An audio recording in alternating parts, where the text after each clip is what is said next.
Hello guys, in this video I am going to show you how to select or change your language on the SHEIN application. But first I just want to mention, don't forget to subscribe to my channel, because at 10,000 subscribers I am going to show you my whole YouTube revenue statistics and growth strategy, how to make money online. So let's jump into it. First of all, open the application on your phone and now tap on the Me icon down below, which is the last option.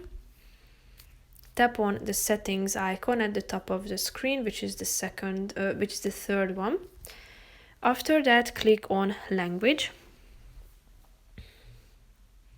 And here you have two options. You can either select the first one, follow the phone's system, or you can either change the one which is recommended to you based on your location, your set location. So now it's set to the UK, but if you select another language, then the another location, then your language will be changed as well. So you have the chance to select the other one here. So that's pretty much it for this video.